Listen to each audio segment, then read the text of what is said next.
on the ancestral and unceded homeland of the Ramaytush peoples, who are the original inhabitants of the San Francisco Peninsula and who are still living here today. We make this acknowledgement to create greater public consciousness of Native sovereignty and cultural rights as a step toward equitable relationships and reconciliation.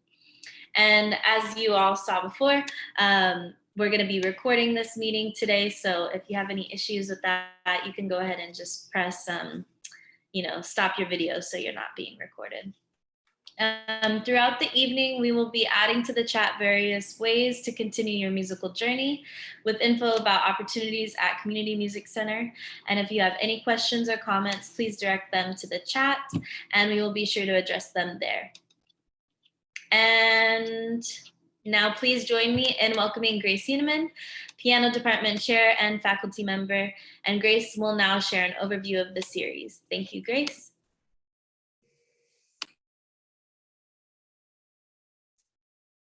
Oh, Grace, you're muted, sorry. Okay, thank you, Chantel. This is number 3 in our series of 10 workshops with faculty from the Piano and Cultural Traditions departments of Community Music Center. We will be having the rest of the workshops in February and March, and then again in June. In these workshops, the faculty are exploring methods, approaches, creative practices that they're using in adapting musical traditions to inspire and guide the musicians of tomorrow. We're showcasing the talents of our faculty who represent diverse classical and non-classical traditions in workshops and presentations. At this point, I just remind you that we do have a Q&A, we hope, at the end of the session. If you have some questions, just place them in the chat. We'll be monitoring. And at this point, I would like to turn this over to my colleague and friend and collaborator. Different colleague and friend and collaborator, Sylvia Sherman, who is our program director, and she will introduce our presenter this evening, Tregar Otton. Thank you, Grace, and thank you, Chantel. I'm so honored and delighted to introduce Tregar Otton tonight. I realized in thinking about this night that I've known Tregar for 30 years. We met back at La Peña Cultural Center when we were part of a Cuban music class at La Peña Cultural Center. It was clear at that time that Tregar was incredibly accomplished at a young age, had just a beautiful sound and feel and clearly technical ability on his instrument. And it's only later that I learned he had been studying classical violin since he was 4 years old and was the youngest member of the Berkeley Symphony, playing under Kent Nagano. So, these are things that he doesn't wear on his shoulder, but certainly were part of his formation, lending him to the foundation that he has now as a musician and teacher. Over the years, I've seen Tregar in a lot of different musical contexts, playing a lot in the Cuban music community, playing Mexican music, playing Irish music. I've seen less of that, but I know he does it. And I think what I've seen from him is that in playing diverse musical traditions, not only has he learned the music, but he has really taken, just through his life experience, made the friendships, long-term relationships with masters of the cultural forms that he's been studying and now playing and teaching, that he forms relationships in the community, learns the historical context and the history of the music. So a very immersive approach to learning diverse cultural traditions, which I think has really served him well as a musician and an educator. We're so proud that Tregar plays so many different roles at CMC. He teaches private lessons on violin at both of our branches in the Richmond and the Mission. He teaches there's a little echo there. He teaches 2 Cuban music ensembles. I'm not sure why there's an echo. Does someone need to be muted? Yeah, amazing. So he teaches two Cuban music classes, which are just amazing, at the Mission District branch, and also forms a part of two of our really important flagship community programs, the Mission District Young Musicians Program, our tuition-free Saturday program for teenagers learning Latin music, as well as part of the mariachi program of the school district, being a teaching artist and an arranger for the mariachi program, as well as for the Mission District Young Musician Program. And he brings so much of that classical music formation, but adapts it to the different music that he teaches. And I think I've always been aware of how he meets students where they are, sees what they need, and places that in front of them so that they can excel and advance, which is, of course, what every musician wants to do. And I've seen that with his private lesson students, whether he creates an old time music jam session so that they can play with other people, with the fellow violinists and guitarists, or whether he sees his advanced Cuban music ensemble, that what helps them develop when you already have, technical training and some basic knowledge of the music, you need gigs. So what did he do? He worked with Community Music Center to get them gigs, and we formed part of the Neighborhood Map Project, and they had a monthly gig, and they got better. I mean, I'm so proud of the Cuban Music Ensemble at CMC for what they've done, and they get to play the most amazing arrangements that Tregar has developed for professional groups. And all of the groups that he works with, the ensembles, these are not dumbed down arrangements. This is like the real deal. So I just want to thank Tregar for his work. It's been 21 years that he's been teaching at Community Music Center, and probably influencing a lot of lives along the way. So thank you for all that you give to your students, the friendships that you've created, the musical relationships, and I'm going to turn it over to you. Thanks so much for that glowing introduction, Sylvia. I really appreciate it. And you certainly have and still do play a big part in my life, as does Community Music Center. So thank you for all your great work. I'd like you to do one of these so I can give you as glowing an introduction as you gave me. But we do know each other for a long time. That's actually part of my story. I began. Well, I'll say that part. But I started playing Cuban music in that exact same class that Sylvia is talking about. That was with Guillermo Céspedes and Conjunto Céspedes, and that was probably, I'm thinking, more like 30 years ago, or at least 20, maybe 30 years ago. I was in my 20s.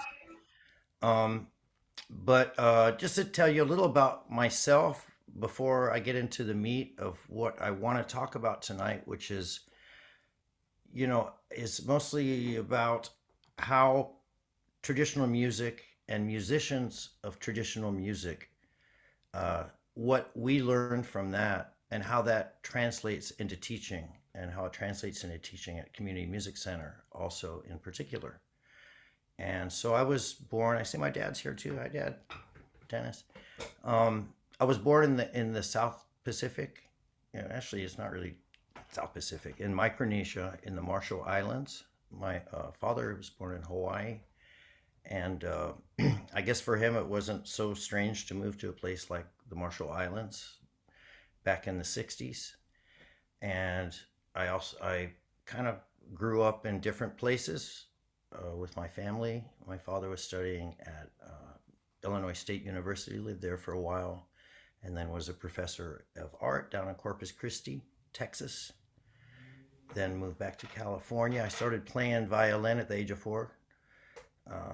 Like Sylvia said, my first teacher was very, very important to me, and my teachers have always been important to me. And as I teach, I try to remember, because I was just a little kid, but try to remember what that experience was like. And I talk about that a lot with my students, like that Toyoko, when I was 4, she taught me how to tie my shoes, and kind of tied that in with motor abilities to be able to hold the violin correctly and stuff like that. So and that's one of the main points I want to make tonight, is that teachers are, I mean, they certainly were, but good teachers are always learners. And I've had the privilege of being able to learn from some real masters in traditional music, and a lot of different types of styles. And so I've taught at Community Music Center, as Sylvia said, for over 20 years. I taught a lot at a program in Richmond, California, across the bay, not the Richmond, but Richmond, in what some people might think a marginal neighborhood called Los Sensontles. It's founded and directed by Eugene Rodriguez. Wonderful program. Spent many years teaching and performing through there. Of course, at Community Music Center, and I got a new gig recently, which I'm very excited about, running a mariachi program in Half Moon Bay at another absolutely wonderful nonprofit called Alas.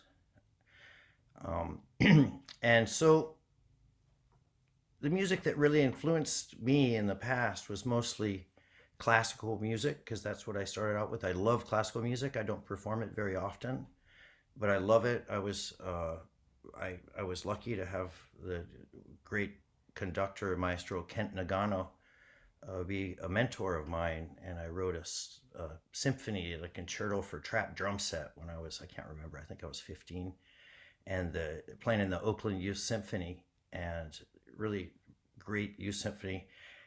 I've listened to a recording of that piece lately, and it did have some good moments, but I'm not going to be playing that for you tonight. But I do love classical music, especially Mozart and Puccini, and I love going to the opera. And through that class that Sylvia mentioned at La Peña Cultural Center, which is another good center that Sylvia used to be program director at many years ago, before getting her stripes over there, before moving into the big time of Community Music Center. So started out there, and I learned from a maestro named Roberto Borrell, Cuban dancer. He also plays Afro-Cuban folkloric music, religious music, and is very, very steeped both in dance and in Cuban music. I also love Mexican music.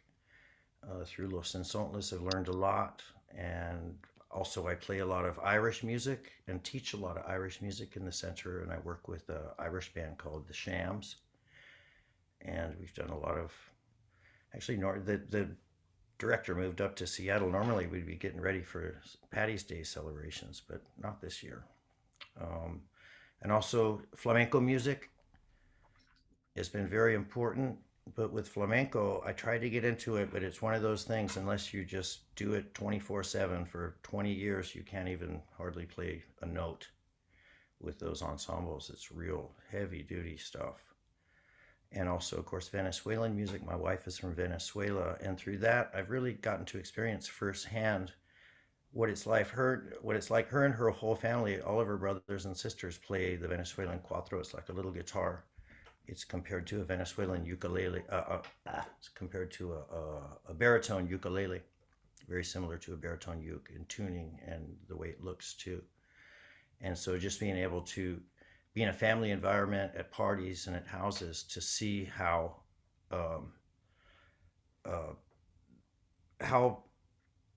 traditional music really did evolve, and to be a part of that, of playing songs that nobody wrote, that they were written by.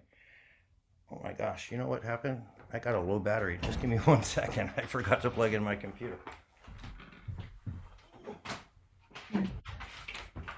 Easily solved out.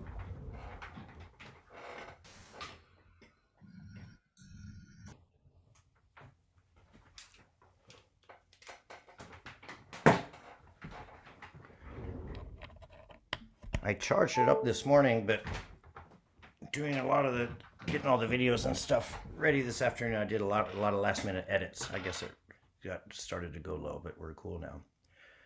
So now I just want to dive into, today I'm going to mostly be talking about Son Jalisciense. Jalisco is where Guadalajara is. You know that song by Elvis, Guadalajara, Guadalajara.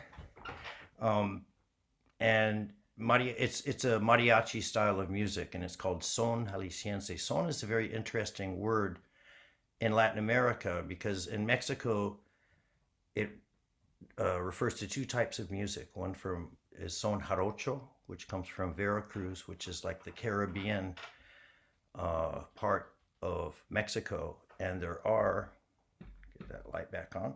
There are there's a lot of African influence, and people don't know about the extent of African music in Mexican music, because it was a sugarcane area. It was also Caribbean, so they did unfortunately import slaves from Africa to that region for centuries, and the African traditions, they took root. Also in Cuba, there's a son, which is just called son or son cubano, which also has African roots. And it's anybody that knows salsa music, you've heard son cubano. That's the basis of much of salsa music, although there are Puerto Rican influences also. But son cubano is really the main root of salsa, American salsa music. I call it American. Of course, it is American. When you say America, you refer to all the Americas. But salsa really does have roots in the United States.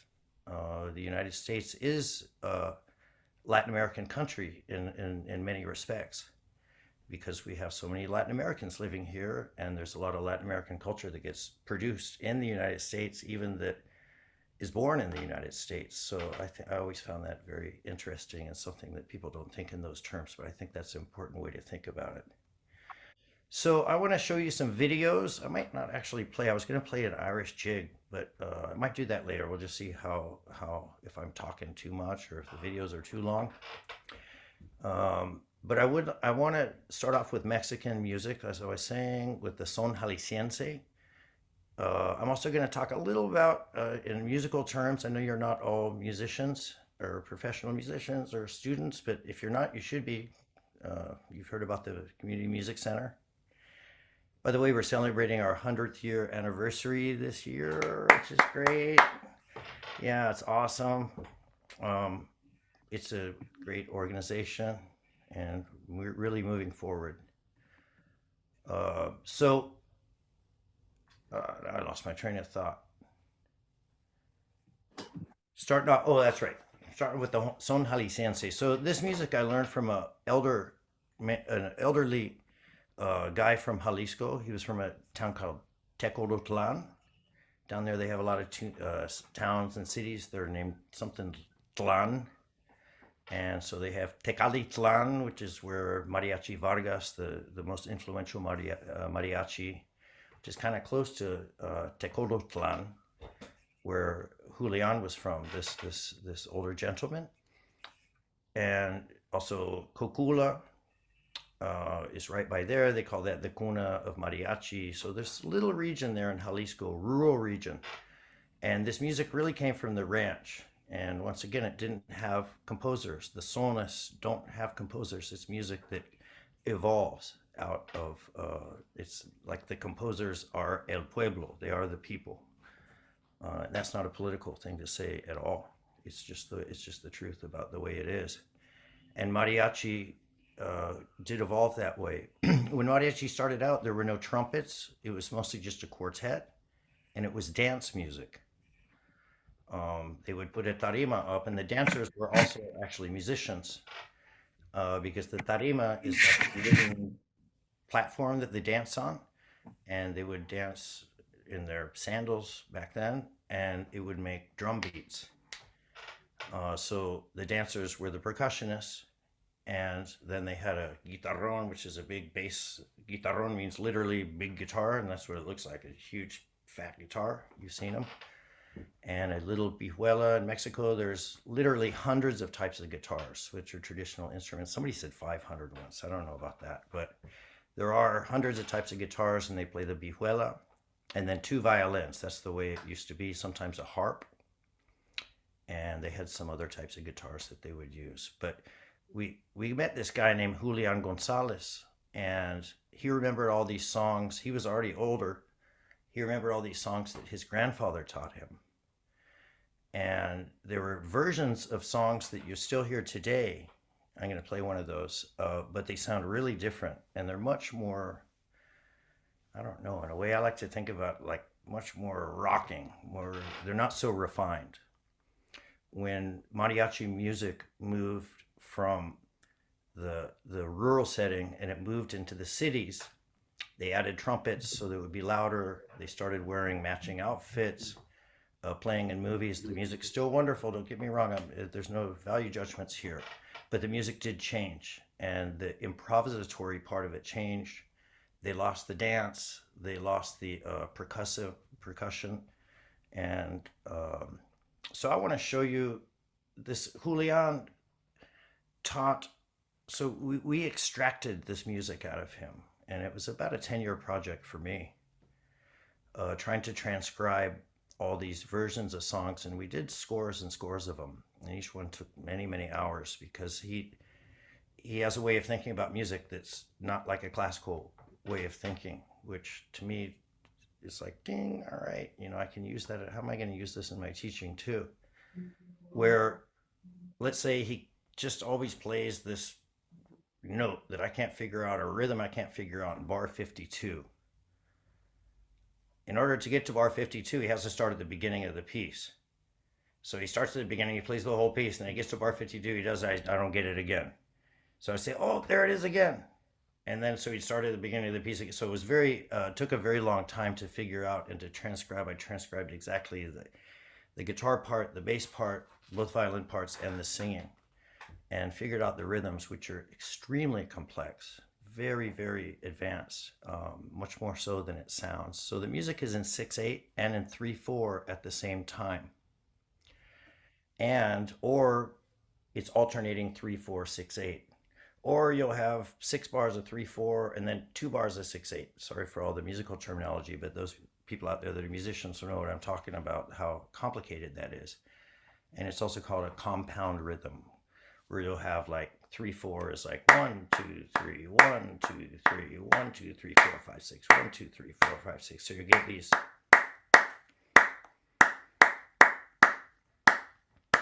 But they won't play on the beats. They'll be like. So the downbeats here, like.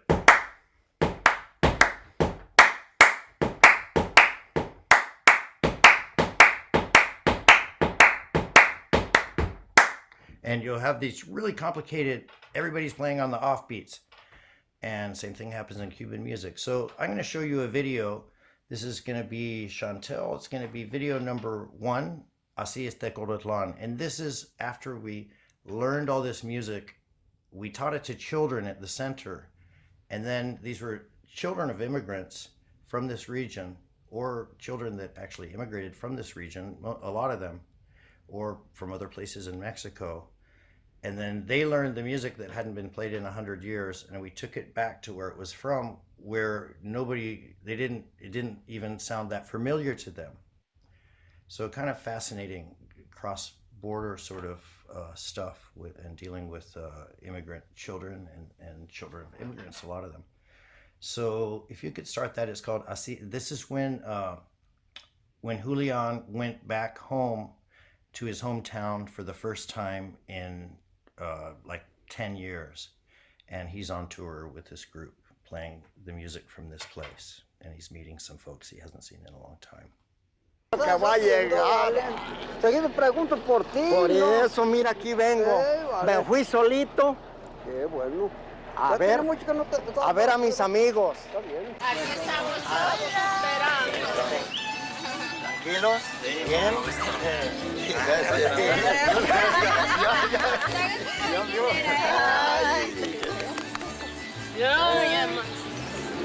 El otro día nomás te grité. Nomás nomás dije, entonces, otra vez aquí estamos. Ahí andas. Ese Julián. Me da gusto estar en mi patio y saludarlos con mucho orgullo de haber vuelto aquí con mis compañeros, los ensonces. Ahora que están aquí en mi pueblo, me siento orgulloso de que estén con nosotros. Gracias.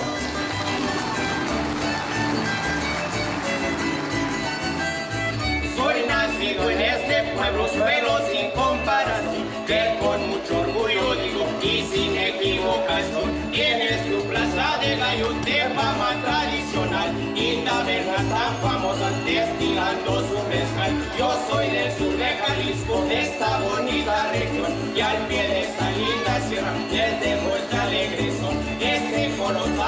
pueblo que nunca lo olvidaré, y por más lejos que vuele, a ti siempre volveré. De Colotlán, cuántas mujeres bonitas se me dejan abordar. De Colotlán, cuánto más yo te recuerdo en tu alegre carnaval.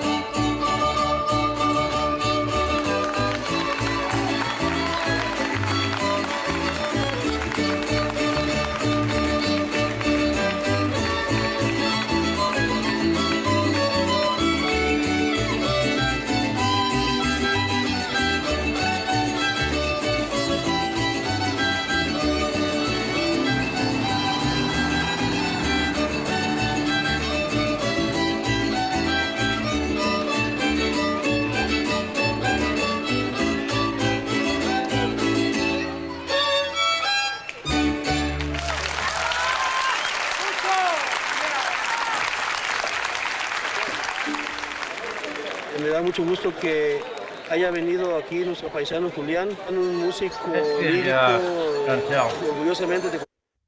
Thank you. Yeah, so that was Julian. He's such a sweet guy and has such an amazing memory. He hadn't played these songs in like 20 years, and he just remembered. We couldn't write them all down, and we really wrote down about 40 of them at least. And a lot of them were songs that are real common today. Like, I don't know if you guys know El Son de la Negra. It's like that one. It was like it starts off.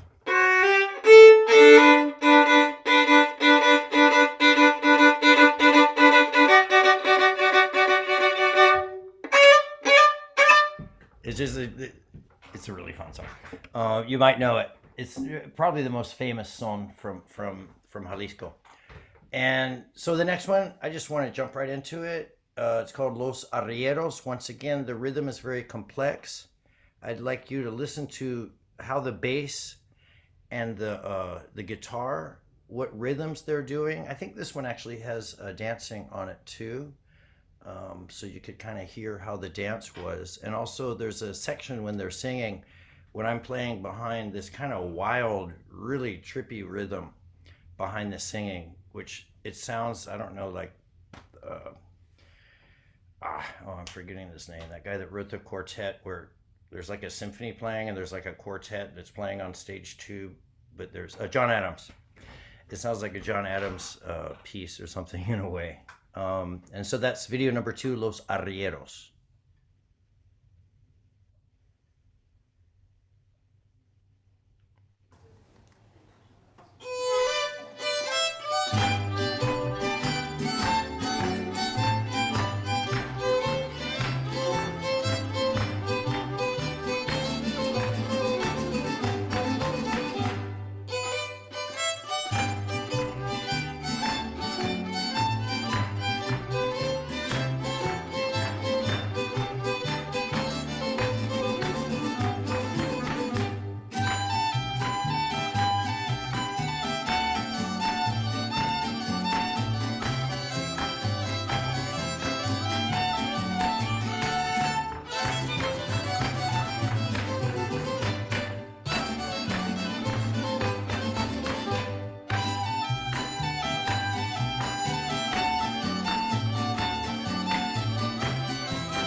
Oh, that wasn't me talking, by the way.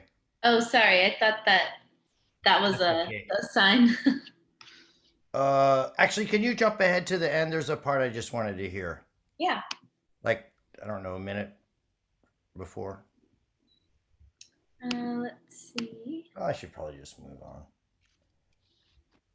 right. Yeah, somebody must not be muted who is talking, and so she stopped the video.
All right. Yeah, so it does have the ubiquitous ba ba ba ba ba. Yeah, you could just hear how wild that is. I mean, just it's really there's so many different sorts of rhythms in there, and it just goes from one to the next to the next. It's very very complex, but also it's just swinging. And you heard when the people, broke into their clapping there at the end. It's very energetic and it's fun to play. I was going to play one more, but I think we should move on to Cuba. So because that Cuba is the main part of it's the main music that I play. As much as I love and do a lot of work in Mexican music, I've been working with Cuban music a little bit more than Mexican, and it's very very different in feeling and flavor than Mexican music. And one of the reasons why is because of the African influence in the music and the call and response of when we say call and response, that's like when you'll have a chorus. It's coming out of the different religious traditions, like what they call Santeria, which is Yoruba type of religion, comes from Nigeria, which has been there. Yoruba religion came to Cuba in the mid 1800s. That's when the slaves from Nigeria started coming over, being brought over. And in their music, music is very much part of the religion. It's part of the ceremony. And everyone in the room will sing something like da da da do da da da da, and then the lead singer da da da do da da da. Everybody ba ba do ba ba ba ba da da da do da da da do do do do. So call and response, choral. Everybody singing in a chorus, and there's reasons for them doing that. They're asking for something. They're praising something.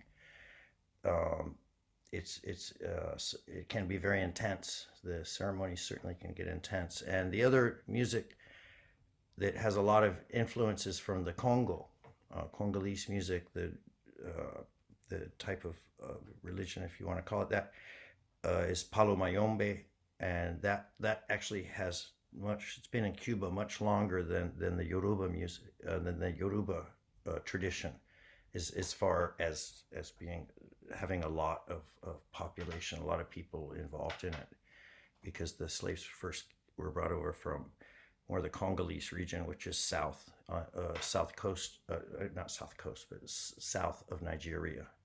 Nigeria is more towards the Horn part, and this is more towards, or not the Horn, West Africa, and this is a little bit kind of more right central. And so there's a lot of that influence in the music coming from 400 years ago, 350 years ago. And it didn't influence the popular music. Well, it was the popular music before, but it wasn't mixed with like popular dance music like we think of it. these days, it really started in the 1800s is when that started.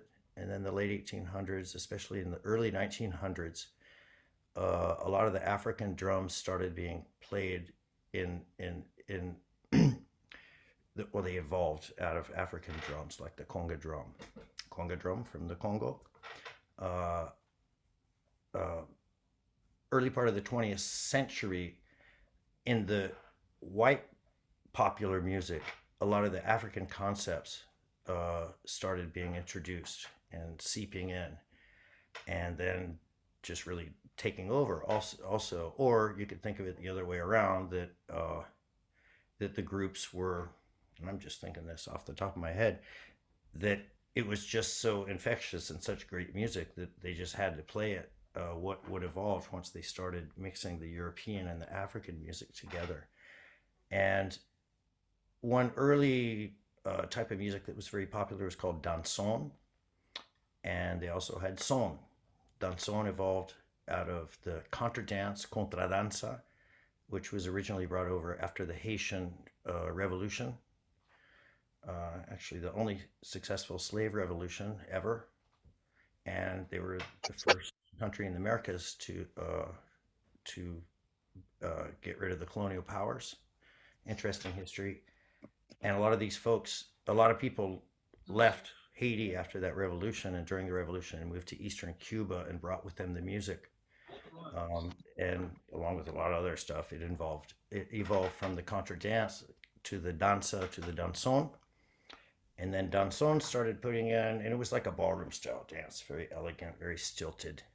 You hardly touch the partners, not much hip movement, but beautiful and elegant at the same time. And alongside of that, parallel was this, what we call son montuno, or not son montuno, the original just son. So you had the danson and the son. The son was more with trumpets, more call and response, more African sounding, and much more percussive. And so these musics, I'm trying to say this in like 5 minutes, the entire history of like two countries. So I think a lot of you have heard of cha-cha-cha, probably everybody.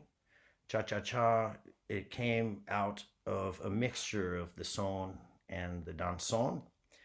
And I'll just show you a little bit of, where don't we go? Let's see how we do on time here. Okay, we got a few minutes, but not many. I just want to show you this. It's a video that was taken from a gig. It's just a couple minutes, where one of the founder of, one of the two founders of Orquesta Aragon, Richard Eguas is his name. He passed a few years ago. He was he's considered the best flute player in the history of Cuba, the best Cuban flute player, period.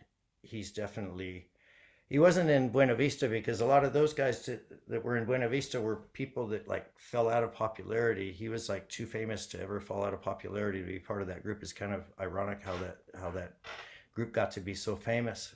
They deserve it, absolutely. But there are also a lot of giants in Cuban music, and we were fortunate enough. I run an orchestra, by the way, called Orquesta La Moderna Tradición, that I founded with Roberto Burrell 20 some years ago. I can't remember what, 97, I think. First concert of La Peña too. And we specialize in a lot of danson. You're going to hear from us in a minute. But this was just a little clip, video number 4, Eguas, of him playing with us quite a few years ago. And he's just another elder that I learned a lot from. So let's check that one out.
I just love the look on Richard's face at the end after we play. Another like Julian, another guy who's, although he was always a superstar in Cuba, but a real humble guy at the same time, and the sweetest guy in the world. I've been lucky to meet so many great musicians, and that's kind of a quality of a lot of these folks that are masters in their tradition, that they're the most well-mannered, humble people that you can meet, although they're maybe superstars at the same time. It's just a beautiful thing. So that was somebody mentioned in the chat, that was cha-cha-cha, famous one called Bodeguero, and that was composed by Richard Egues, and he wrote a lot of real #1 hits in Cuba back in the late 40s and 50s, and the band is still going strong. I think they play here at Yoshi's every few years. And that was, I think we played that at the Independent. Yeah, that gig was over at the Independent. That was a fun one. Now I'm going to show you a little bit about, and also just talking about, so the orquesta, my orquesta, La Moderna Tradición, is what we call a charanga. And that's a group that uses, usually people are used to hearing, when they think of Cuban music, you think of conga drums, timbales, percussion, hand percussion, piano, bass, singers, and trumpets. In a charanga ensemble, it has everything but the trumpets pretty much. And instead of trumpets, we have violins and flute, which go well together. You know, violins and trumpet, it's hard to make that work on stage together. It's hard to arrange for. And the two traditions of the trumpet and the charanga, trumpet, that tradition is called conjunto in Cuba, and charanga is when you're using strings. So, and charanga using strings was the most popular music in Cuba. It was in a lot of ways more popular than the conjunto. Well, I like to say that, but I'm a violinist. That's debatable.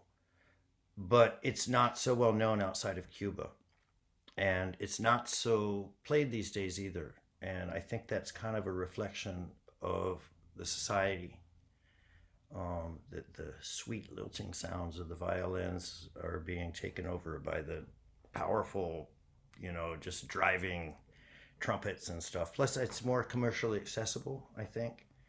Charanga music that used violins was also very popular. It was one of the first Cuban styles that predates salsa in the United States. In New York in the late 50s with pachango music and with boogaloo music in the 60s. Those were charanga bands. So a lot of what we think of as salsa, hard-hitting salsa like salsa dura, has roots in charanga, but they dropped the violins and they replaced them with trumpets and trombones. Great music, but there's no fiddles. And so the next one, this is going to be the orquesta playing in at the Ford Theater down in Los Angeles. The sound is not great in this one. This is right after sound check, and well, I'm not going to point out the bad stuff about it, but I'll point out the good stuff. That this was our theme song. So we'd always start the gig with this and end the gig with this. It's a tradition that was kind of lost, that Cuban groups used to always do in the 1950s. And in this, I tried to put in, I'm a composer too for the group and the arranger for the group. And so in this, I try to put like all the different styles and rhythms that we play. So you're going to hear, like, it starts off with, start off with a guaracha, and then it goes to a danzón paseo, then it goes to danzón, and then it goes to cha-cha-cha, and then it goes to like kind of a timba, real modern kind of style, all in a minute and a half. So if you could play that one, I think that's the next one, right? Yeah, number 5. All right.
All right. Well, gosh, we're starting to run out of time. I was going to play one more cha-cha-cha, but what do you think, Sylvia? Should we do the MDYMP or do the cha-cha-cha and the MDYMP?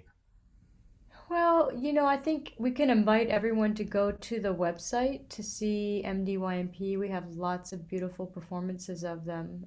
So I think they can go visit there, and you're welcome to view our groundbreaking ceremony for our facility expansion project this Wednesday. We'll be live streaming it, so you can check out the event there, and you can actually see in real time some MDYMP along with our faculty performing. So I'd go with your cha-cha-cha and or questions and answers. Okay, well, let's just hear one more tune because I wanted to play something that we've done recently. Of course, with COVID, I don't have any video for the last couple of years because we haven't been performing, but we did produce a new CD using tracks from an old CD, but we made like a new project out of it. And this is from that. It's an original of mine called Tiempo de la Colonia. And it starts off where they're singing in Lukumi, which is a Cuban type of Yoruba African language. Michael Spiro is singing it. And then it goes into a cha-cha-cha talking about the colonial times and the going away of colonial times in Cuba. By the way, that's Tiempo, I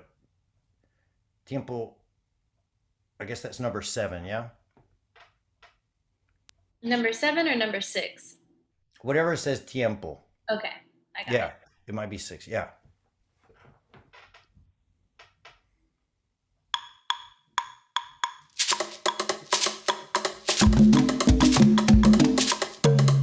Chango kawo kabisile Olo eko asasain Chere arache kokonochi Omo aladu feteli cheri binu olupogo alalu konso Mojuba chango Cabiosileo, me está llamando Chango, Cabiosileo. Delemina yode, delemina yode Cabiosileo, me está llamando Chango, Cabiosileo. Alagata wifoba, orisale wabo Cabiosileo, me está llamando Chango, Cabiosileo. Alagata wifoba, orisale wabo Cabiosileo, me está llamando Chango, Cabiosileo. Were inayo guye Cabiosileo, me está llamando Chango, Cabiosileo.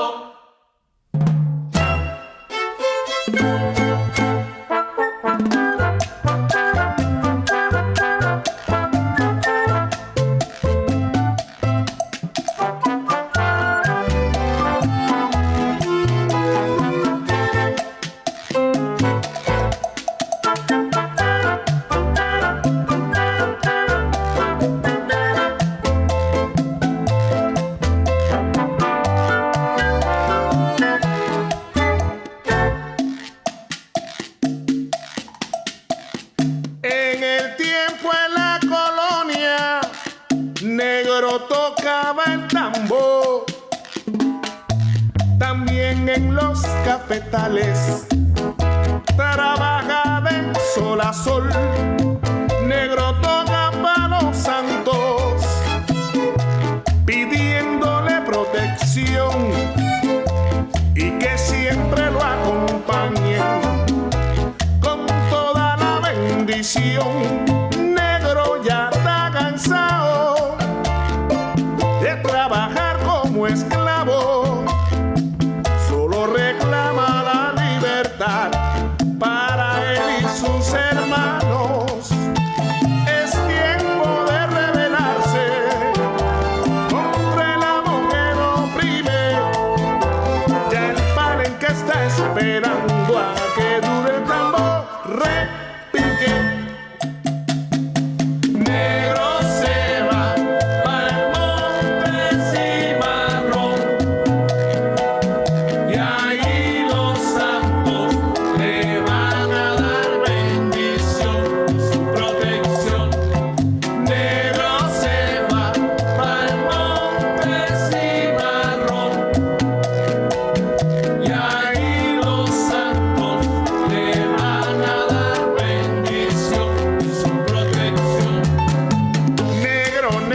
se van pa'l monte cimarrón a buscar. Y ahí los santos le van a dar bendición. Y es que lleva una vida tan dura que solo el rezo le brinda consolación. Y ahí los santos le van a dar bendición y su protección. Él sabe que en el hombre no existe esperanza, solo tristeza y dolor. Ay, por Dios. Y allí los santos le van a dar bendición y su protección. Por eso en los santos él busca la protección y el alivio a su dolor. Y ahí los santos le van a dar bendición. All right, that's yeah. That was. Oh no, it did cut off. Good, so the cut worked. All right, well, thank you guys for coming. It was great to see you. Thank you everybody for coming. I recognize a lot of you, and not all of you, which is nice too. So just to remind you, you know, I do teach 2 classes on Wednesday nights of Cuban music. Actually, we play that song you just heard in both of the classes. So if anybody wants to take one of those classes or knows anybody who'd be interested in that, let me know, or let the registrars know. And also CMC offers lots of different classes and lots of different styles. So just check it out. I think everybody here knows that already. So I was wondering if anybody has any questions. Yeah, Tregar, I want to start. Oh, okay. I'm just thinking about, you had this extensive background in classical music, and then you became just immersed in these different traditions. And I'm wondering how much of that was just happenstance of who you ran into and inspired you? How much of it was, the music itself? What was it that drew you to make that kind of right angle turn? Some was happenstance. Some was because I was just interested in Latin culture for some reason, and through taking Spanish classes actually at UC Berkeley, I met a bunch of folks, and I got involved in. I got involved in this class that Sylvia mentioned a long time ago, although it actually happened before that. But that was when I got serious about it. And Guillermo Cespedes really helped me out with that. And the reason why I did it is because the first time I played dance music, the connection that you had with the audience was just so much more direct than when I was performing classical music, which I love. But you're playing classical music in a concert hall, in the violin section, buried there somewhere, and the lights are off. You can't see the audience. There's no interaction between the audience. It's just they can almost just put on a really hi-fi sound system, and it would maybe sound similar. But the connection as a musician that you have with the dancers, they're dancing to the music. It's a interaction that's going on, and it was just exciting. Yeah, really exciting, and plus the improvisation. And the violins are part of the rhythm section.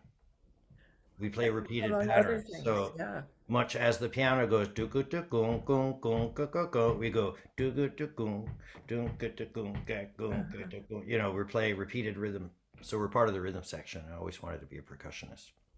Well, it's rhythm everywhere. And I just want to say it's so amazing that you have done so much. I mean, the transcription, the learning the styles, the understanding the culture.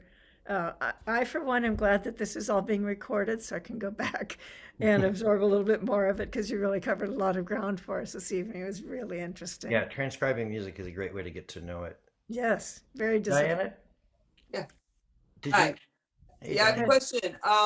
The term montuno, I really don't know much about the music. I've played a little bit on the bass. I thought it was like the B part of a song.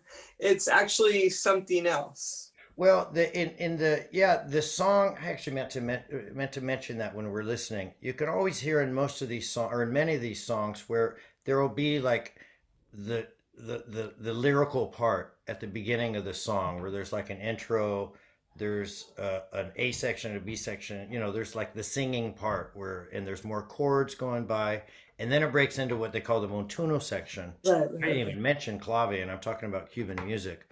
Uh, that's a whole other 3 hours discussion. But you know, and then it breaks into the repeated. The montuno section refers to the last second, like half or 3/4 of the piece, depending on the piece, where the piano's going and Yeah. the bass goes boom, boom, boom, boom, boom, boom. Yeah. Yeah, nothing on the beat. Thanks. But it's repeated, and that's the call and response African section of the Right. music, whereas the song part is less of that.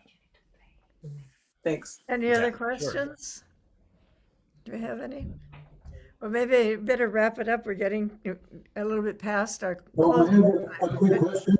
One other question, okay. Yeah. It's Paul.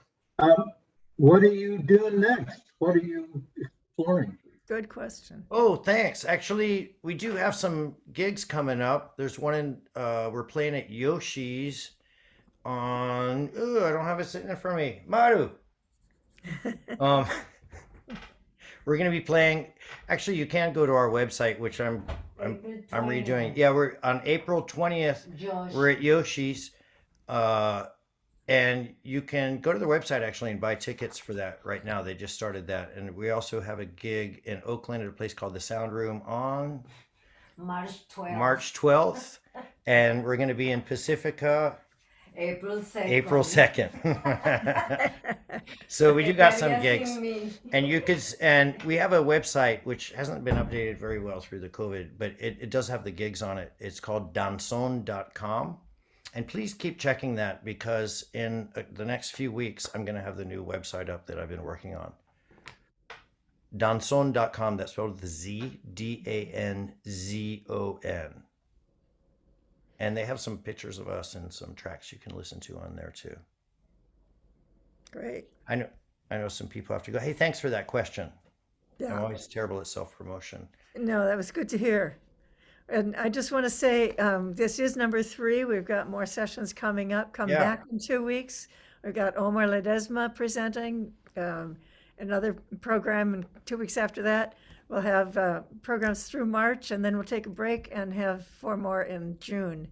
So keep watching the website and watching the newsletters and so on. Sign up and come back. We'd love to see you. Yeah, come again. back. We got some fantastic faculty Yeah. at the center. Now I'm switching roles because Grace and I present. We're producing this thing. Yeah, this And is it our just production. like every time so far, you know, Tregar, you've blown me away with everything that you've covered tonight and the talent you've shown. And it's Thank been you. like that every time. So do come back. These have been really exciting sessions. We hope that we'll see you again. Yeah, thanks everybody for coming. Thank you. Hey, thank you. It was good. Yeah, see you, Laura. Take care. Thank you.